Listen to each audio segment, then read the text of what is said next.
Assalamualaikum warahmatullahi wabarakatuh. Mungkin sekarang kita sudah jarang mendengar kisah inspiratif ini, atau bahkan sudah hampir dilupakan. Ini adalah kisah tentang bagaimana keteguhan dan keyakinannya menjadikan seorang perempuan mulia di sisi Allah Subhanahu wa Ta'ala. Dialah Siti Mashiitoh yang hidup pada zaman Fir'aun dan sekaligus menjadi pelayan yang mengurus anak-anaknya Fir'aun. Kisah Siti Mashiitoh ini diriwayatkan dalam hadis Ibnu Abbas radhiyallahu anhu. Ketika Rasulullah Shallallahu Alaihi Wasallam berisra Mi'raj, beliau mencium aroma sangat harum. Penasaran, Nabi Muhammad Shallallahu Alaihi Wasallam bertanya kepada malaikat Jibril, "Harum apakah itu, wahai Jibril?" Malaikat Jibril menjawab, "Itu adalah wangi dari kuburan seorang perempuan solehah bernama Siti Mashiitoh dan anak-anaknya." Siti Mashiitoh ini digambarkan sebagai sosok yang memegang teguh kebenaran dan keimanan kepada Allah Subhanahu wa Ta'ala. Kala itu, beliau menjadi pelayan dari Siti Asia, yaitu istri dari Fir'aun. Siti Mashiitoh bertugas mengurus anak Fir'aun. Seorang lagi yang dekat dengan Siti Mashiitoh bernama Hazakil. Ia adalah pembuat peti, tempat Nabi Musa belita ditaruh untuk kemudian dihanyutkan di sungai, dan kemudian Hazakil menjadi suaminya. Siti Mashiitoh dan suaminya ini sudah beriman pada Nabi Musa, namun mereka menyembunyikan dari Fir'aun. Namun suatu ketika, Mashiitoh menemukan suaminya telah meninggal dengan cara mengenaskan, yang ternyata dibunuh oleh Fir'aun karena ketahuan sebagai pengikut Nabi Musa alaihissalam. Siti Mashiitoh sangat sedih melihat kondisi suaminya, namun beliau bersabar dan berserah diri kepada Allah. Beliau berkeluh kesah ke istri Fir'aun, yaitu Siti Asia. Sang istri raja ini pun memberikan nasihat agar Mashiitoh dan anak-anaknya sabar. Namun, beliau bisa membaca isyarat dari Siti Mashiitoh yang beriman kepada Allah. Di akhir nasihatnya, Asia mengatakan bahwa selama ini dia juga beriman kepada Allah, tapi menyembunyikan di hadapan suaminya. Sepeninggalan suaminya, seperti biasa, Mashiitoh menjalankan tugasnya sebagai perias putri Fir'aun. Ada kisah sepele, tapi berdampak besar. Gara-gara sisir yang terjatuh, akhirnya terungkap jati diri Mashiitoh. Saat itu Mashiitoh sedang menyisir rambut anak Fir'aun. Tiba-tiba sisir dalam genggamannya terjatuh. Ketika mengambil lagi sisir tersebut, bibirnya refleks mengucap Bismillah. Ucapan itu membuat anak Fir'aun terkejut. "Apakah ucapan yang kamu maksud adalah bapakku?" tanya anak Fir'aun. Siti Mashiitoh dengan jujur mengatakan bahwa maksud kata itu ialah Tuhan sesungguhnya, bukan ditujukan untuk Fir'aun, yaitu Rabbku, juga Rabb ayahmu, yaitu Allah, karena tiada Tuhan selain Allah, kata Siti Mashiitoh. Jawaban itu membuat anak Fir'aun tersinggung, berarti ada Tuhan lain kecuali bapaknya. Anak Fir'aun itu mengancam melaporkan keyakinan Mashiitoh tersebut kepada bapaknya.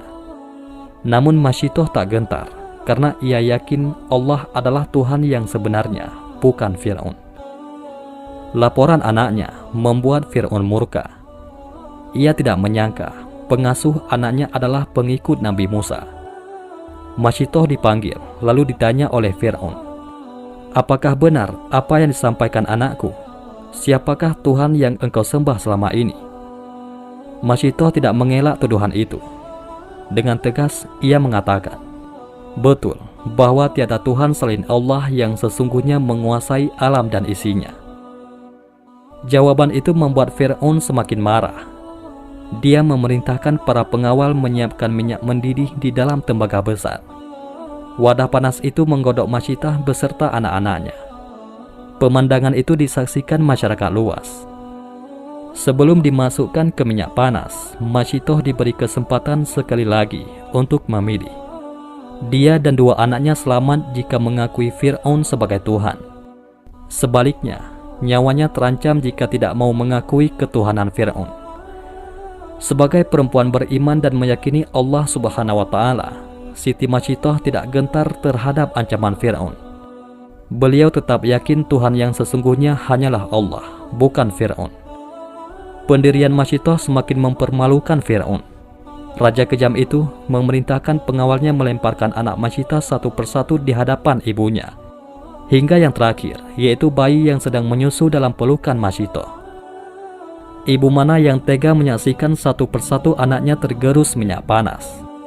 Ketika giliran bayi terakhir yang akan dimasukkan tembaga panas, Masyidah sempat ragu. Namun kekuasaan Allah menciptakan bayi itu tiba-tiba bisa bicara. Jangan takut dan sangsi wahai ibuku, karena kematian kita akan mendapat ganjaran dari Allah Ta'ala, dan pintu surga akan terbuka menanti kedatangan kita. Riwayat lain, bayi Masyidah meyakinkan ibunya, sabarlah wahai ibuku, sesungguhnya kita dalam pihak yang benar. Wahai ibu, masuklah, karena sesungguhnya siksa dunia lebih ringan daripada siksa akhirat. Hadis riwayat Imam Ahmad. Kekuatan anaknya membuat keraguan Masyidah hilang. Dengan yakin dan ikhlas kepada Allah, Masyidah membaca, Bismillahi tawakkaltu ala Allah, wallahu akbar. Siti Masyidah dan bayinya terjun ke minyak mendidih. Dan ajaibnya, begitu minyak panas menggerus raga orang-orang istiqamah itu, tercium wangi yang sangat harum dari dalam kuali. Allah telah membuktikan kepada hamba-hambanya yang istiqamah. Ketika Masyidah dan anak-anaknya dilemparkan satu persatu ke periuk, Allah terlebih dahulu mencabut nyawa mereka, sehingga mereka tidak merasakan panasnya minyak mendidih. Tulang belulang Masyidah bersama anak-anaknya dikuburkan di suatu tempat hingga mengeluarkan wangi yang sangat harum. Aroma itu tercium oleh Rasulullah ketika perjalanan Isra Mi'raj. Itulah kuburan Masyidah bersama anak-anaknya, kata malaikat Jibril alaihissalam. Demikianlah kisah seorang perempuan solehah bernama Siti Masyidah yang tetap teguh memegang keimanannya walaupun dihadapkan pada bahaya yang akan merenggut nyawanya dan keluarganya. Dan Allah Subhanahu wa Ta'ala pun memuliakannya. Wallahu a'lam bishawab.